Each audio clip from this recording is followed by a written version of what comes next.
Hello everyone. आज हम जो थ्योरी देखेंगे वो है क्लासिकल कंडीशनिंग। कंडीशनिंग जो है लर्निंग का सबसे बेसिक तरीका होता है, सबसे easiest way form of learning है कंडीशनिंग।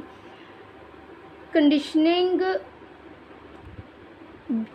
क्लासिकल कंडीशनिंग जो है बिहेवियरिस्टिक अप्रोच टू पर्सनालिटी इसके अंडर में स्टडी की जाती है। आइविन पावलोव जो थे वो एक रशियन साइकोलॉजिस्ट थे जिन्होंने क्लासिकल कंडीशनिंग थ्योरी दी थी। इसके लिए उन्हें 1904 में नोबेल प्राइज़ भी मिला था। कंडीशनिंग जो है सबसे ईजीएस्ट फॉर्म ऑफ लर्निंग है, ये हमने बात कर लिया।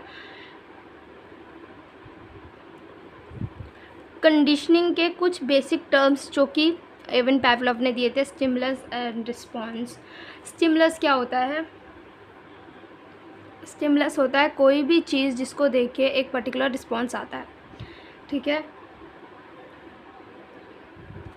जैसे आपने एक छिपकली देखी, आप उस छिपकली को देख के डरे, ठीक है, तो ये जो डरे या आपने चीख चिल्लाया, तो ये जो स्टिमुलस था इस केस में छिपकली हो गई, और एक जो रिस्पॉन्स आपका आना था वो हो गया चिल्लाना।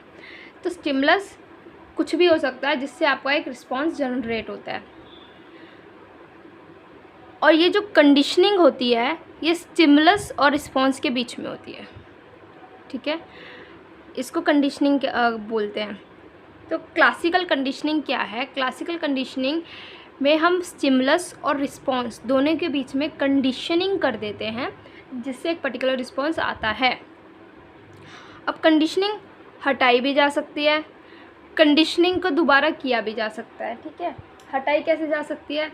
जैसे एल्बर्ट, आपने उनकी थ्योरी सब पढ़ी होगी कि उन्होंने एक पीटर नाम के बच्चे पे कंडीशनिंग कर दी थी।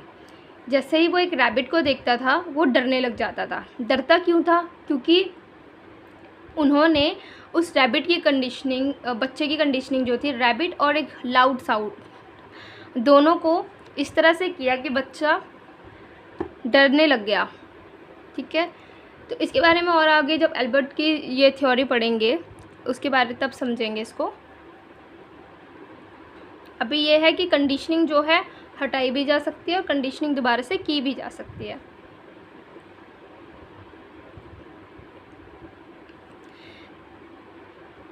No difference in learning of animal and human. Conditioning में एनिमल और ह्यूमन दोनों एक तरीके से सीखता है ऐसा कहा जाता है, बट एज़ यू नो कि ऐसा नहीं है। इसमें नेचर की जगह नर्चर ज़्यादा इम्पॉर्टेंट है, ठीक है। मतलब इसमें यह माना जाता है कि हमारी इंटेलिजेंस, हमारी जो भी कुछ करने की, सोचने समझने की शक्ति नहीं है, बल्कि जो नेचर है, जैसे हमें सिखाया जा रहा है, इन्वायरमेंट जो हमारा है वो ज़्यादा इम्पॉर्टेंट है। आपकी इनबॉर्न कैपेबिलिटी जो है वो इतनी इम्पॉर्टेंट नहीं है। तो इसमें नर्चर को यानी इन्वायरमेंट को ज़्यादा फोकस किया जाता है, ना कि नेचर को। और ये ऑब्जेक्टिव अप्रोच है, ऑब्जर्वेबल है, मतलब अगर किसी चीज़ की कंडीशनिंग की गई तो आप इसको मेजर कर सकते हो। तो ये हमारी बेसिक बातें हो गई। इसके अलावा अब एरविन पावलोव का जो एक्सपेरिमेंट था वो देख लेते हैं। एरविन पावलोव ने जो कंडीशनिंग की थी डॉग पे की थी। एज यू ऑल नो कि ये जो डॉग था, जब भी इनका लैब असिस्टेंट आया करता था तो इस डॉग के मुंह से सलाइवा आता था। नेचुरली सलाइवा कब आना चाहिए? फूड से आना चाहिए था, ठीक है। तो इन्होंने कंडीशनिंग कैसे की थी उसको देखते हैं।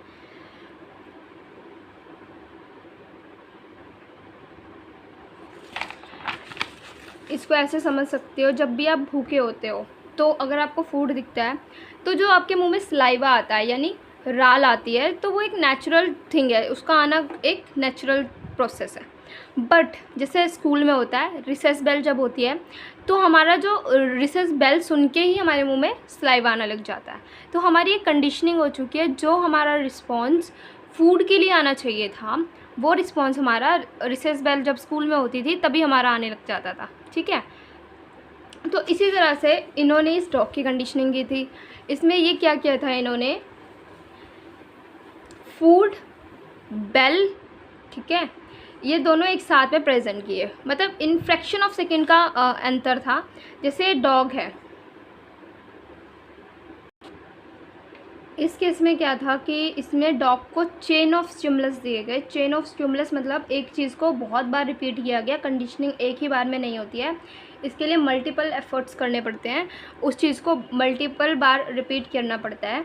जैसे इस केस में क्या था, पहले डॉग था जो, उसको एक रिंग सुनाई जाती थी, बेल सुनाई जाती थी, उसके फ्रैक्शन ऑफ सेकंड्स के बाद ही फूड प्रेजेंट किया जाता था। ठीक है, तो इस चीज़ की कंडीशनिंग की गई, और ये चीज़ एक दिन में नहीं हुई, इस चीज़ को मतलब मंथ्स, बहुत लंबे समय के लिए किया गया।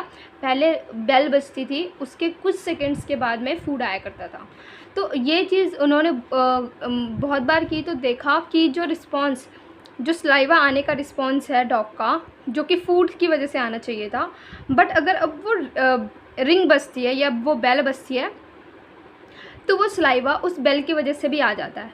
तो हमने क्या किया, कंडीशनिंग कर दी, बेल की कंडीशनिंग कर दी हमने डॉग के सलाइवा के साथ। ठीक है, तो मतलब जो एक रिस्पॉन्स हमें फूड के लिए आना चाहिए था, वो रिस्पॉन्स अब हमें बेल से भी आ रहा है। अब इसमें हम कुछ बेसिक टर्म्स की बात कर लेते हैं, जैसे अनकंडीशनल स्टिमुलस, अनकंडीशन रिस्पॉन्स। अनकंडीशन स्टिमुलस क्या होता है, जो एक नेचुरल स्टिमुलस होता है। जैसे इस केस में क्या था, फूड एक नेचुरल स्टिमुलस था, तो उसकी वजह से जो अनकंडीशन रिस्पॉन्स आ रहा था वो क्या था, सलाइवा का आना। ठीक है, तो ये एक नेचुरल सी चीज़ को देख के एक नेचुरल रिस्पॉन्स आया, यानी कि अनकंडीशनल स्टिमुलस को देख के, यानी कि फूड को देख के अनकंडीशनल रिस्पॉन्स आया, सलाइवा। ठीक है, अब हम इस चीज़ पे लेके आएंगे, कंडीशनल स्टिमुलस से कंडीशनल रिस्पॉन्स की तरफ लाना ही एसोसिएटिव शिफ्टिंग कहलाता है। ठीक है, अब ये चीज़ से यहाँ पर आना, यहाँ से यहाँ पर आना, इसको एसोसिएट शिफ्टिंग कहते हैं। इसमें दो चीज़ और है, एक होता है एलिसिड बिहेवियर, एक होता है एमिटेड बिहेवियर। एलिसिड बिहेवियर होता है जिस पे आपका कोई कंट्रोल नहीं होता है, ऐसा बिहेवियर जिसको आप कंट्रोल नहीं कर सकते हो। ठीक है, जैसे आपको किस चीज़ को देख के घबराहट होती है, तो आप उसको कंट्रोल नहीं कर सकते ना, वो एक नेचुरल रिस्पॉन्स है आपका। ठीक है, तो एलिसिड बिहेवियर हो गया, और एमिटेड बिहेवियर होगा, आप पे उसका कंट्रोल है, आप उस चीज़ को कंट्रोल कर सकते हो। जैसे सलाइवा का आना, पसीना का आना, किस चीज़ को देख के घबराहट होना, है ना, तो ये सब चीज़ें कैसी हैं, आँखों का फड़फड़ाना, हार्ट बीट तेज़ हो जाना, ये सब कैसी रिस्पॉन्सेज है, एलिसिड बिहेवियर है, मतलब इनवॉलेंट्री हैं ये। ठीक है, इसको इनवॉलेंट्री रिस्पॉन्स भी बोल सकते हैं, एलिसिड बिहेवियर भी बोल सकते हैं। और एक होता है एमिटेड बिहेवियर। एमिटेड बिहेवियर जैसे यू हैव, कि आप उसको कंट्रोल कर सकते हो। अब मैंने बताया जैसे अनकंडीशनल रिस्पॉन्स क्या था हमारा, सलाइवा का आना। ठीक है, अनकंडीशनल रिस्पॉन्स क्या है, अनकंडीशनल रिस्पॉन्स है सलाइवा का आना। तो फूड की वजह से सलाइवा आना एक नॉर्मल प्रोसेस है। अनकंडीशनल रिस्पॉन्स स्टिमुलस की वजह से अनकंडीशनल रिस्पॉन्स एक नॉर्मल प्रोसेस है। ठीक है, अब हम क्या कर रहे हैं कि कंडीशन रिस्पॉन्स, ठीक है ना, कंडीशन रिस्पॉन्स, कंडीशनल स्टिमुलस, अब हम उस चीज़ को बेल से शिफ्टिंग कर रहे हैं, यानी कि इस केस में क्या किया गया, फूड और बेल दोनों चीज़ों को साथ में दिखाया गया। ठीक है, फूड और बेल, पहले क्या होता था कि डॉग जो है इन चीज़ को आइडेंटिफाई नहीं कर पाता था, वो सोचता था कि बेल और फूड दोनों साथ में ही है। ठीक है, दोनों चीज़ें साथ में ही आती थी, बट उसमें थोड़ा फ्रैक्शन ऑफ सेकंड का फ़र्क होता था। तो इस चीज़ में उसकी कंडीशनिंग हो गई, किससे हो गई, बेल से हो गई, कि जैसी बेल आएगी तो उसके मुंह में सलाइवा आएगा, चाहे फूड आए या ना आए। ठीक है, इसमें एसोसिएटिव शिफ्टिंग क्या हो गया कि अनकंडीशनल स्टिमुलस से अनकंडीशनल रिस्पॉन्स है ना, रिस्पॉन्स अभी भी सलाइवा का ही आ रहा है, पर हम इस रिस्पॉन्स को कंडीशनल रिस्पॉन्स कहेंगे, क्योंकि कंडीशन स्टिमुलस की वजह से आया। कंडीशनल स्टिमुलस हमारा बेल है, बेल की वजह से ही वो हमारा रिस्पॉन्स आया। एक रिस्पॉन्स तो हमारा सेम ही है, सलाइवा का आना, बट वो किस स्टिमुलस की वजह से आया। अगर वो अनकंडीशनल स्टिमुलस की वजह से आया तो हम उसे बोलेंगे अनकंडीशनल रिस्पॉन्स।